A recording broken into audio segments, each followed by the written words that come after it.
Today we're going to completely remove spell slots from your 5e campaign. Death to casters. I'm kidding, I like spellcasters. Before I get into it, I would like to preface that I personally believe there's no right or wrong way to play D&D. In case it wasn't clear, I'm just some random guy on the internet that likes to play test rules hacks to see what works, what's fun, and what's not. That's all. So if you're here for that too, welcome to my madness. So D&D 5e and just about all other versions of the game utilize what the internet calls Vancian magic, or some alteration of it for casting spells. I believe it's called Vancian magic because Dungeons & Dragons originally drew inspiration from the Dying Earth novels written by Jack Vance, hence the name.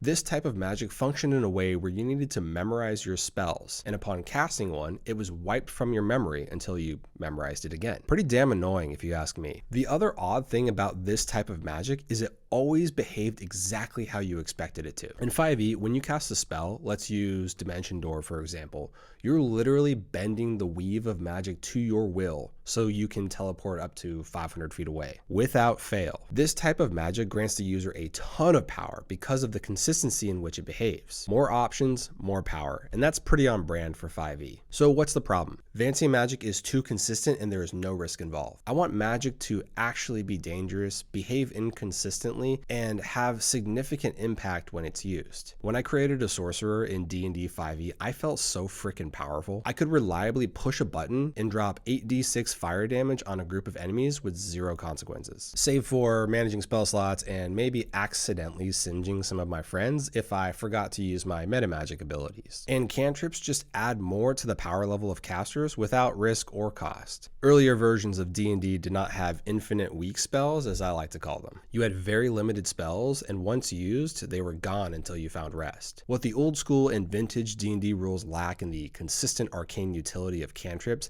they made up for it in the power level and impact of those spells. So am I saying that 5e should revert back to some Grognardian version of magic? No. But it sure did help inspire the magic system I now use at my table. Now before I walk you through it, I think it's helpful to have a close look at one of my favorite spells in 5e, Teleport. Teleport says, this spell instantly transports you and up to 8 willing creatures of your choice that you can see within range, or a single object that you can see within range, to a destination you select. The destination you choose must be known to you, and it must be on the same plane of existence as you. Your familiarity with the destination determines whether you arrive there successfully. The DM rolls D100 and consults the table below. The success of this spell strongly depends on your familiarity with the intended destination. Because of this, there is an inherent risk involved with casting the spell. I love this, and it can have such a major impact on your campaign or adventure. You can avoid or limit the risk by having seen your intended destination or having an object from there. But if you don't have those prerequisites, your player needs to ask themselves this question: is casting this spell worth the risk? Now that got me thinking about a different question. What if all spell casting had an element of failure to it? Now before you start sounding off in the comments about how this is a thing in Dungeon Crawl Classics, yes, I am aware of how cool DCC is. I'm just sharing with you how I changed the rules to work for me.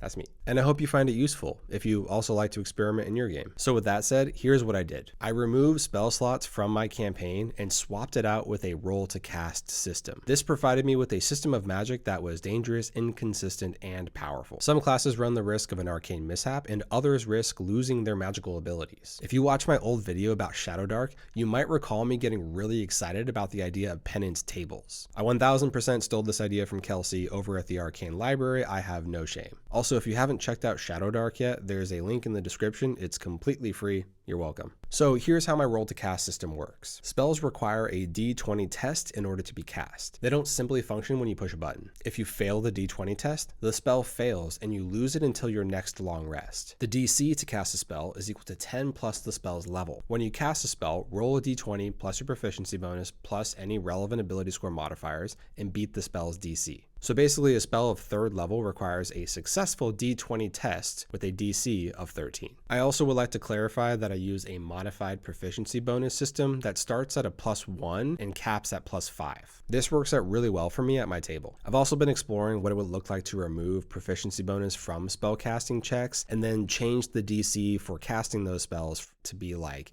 8 plus the spell's level instead of 10. I think with a +5 in your main spellcasting ability, this would work all right. But again, I haven't tested it yet, so try it at your own risk and then come back here and let me know in the comments. With this system, there's no need to track spell slots. You can either cast a spell or you cannot cast a spell because it's lost. This does mean though that if you're having some pretty hot dice at your table, you can just keep casting spells until you fail, which is definitely one of the perks of this system. Also, rolling a natural 20 on a spellcasting check is a pretty big deal. We call them a critical cast at my table, and basically you can choose from one of 5 options. You can either double the dice, double the targets, double the range, double the duration, or recover a failed spell. Getting a critical cast can be game changing, but alas, you can't get and not give. Rolling a natural 1 not only means your spell fails to cast, but depending on your class and how you gained your magical capabilities, you either roll on the arcane mishap table or the pay tribute table. Details for those can be found in the link down below. Now there's one final piece, and it's kind of critical to this system really functioning well. I actually stole another idea, but this one is from a wonderful skirmish game called Frostgrave. In Frostgrave, you play a wizard who has hired a warband of mercenaries and treasure hunters to plunder ancient ruins and discover arcane secrets. This has been an absolute blast to play between D&D campaigns, and there's a really cool aspect of it that's quite critical to the general functionality of the game. If you fail to cast a spell in Frostgrave,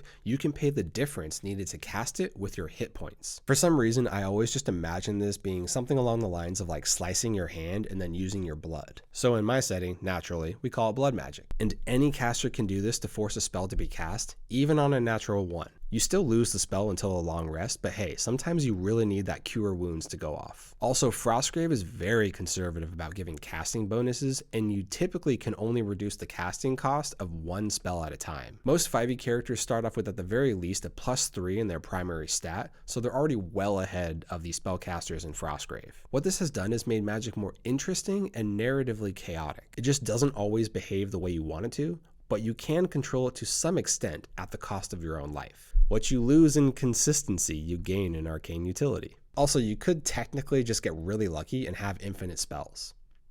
For a time. And by requiring spells to have a d20 test, you unlock the capability for a critical cast as well as a critical fail to cast. And to me, that just makes the game that much more interesting. As a reminder, check the link down below to find the fine print on my roll to cast system, and then maybe go watch the rest of my other videos because why not? See you next time.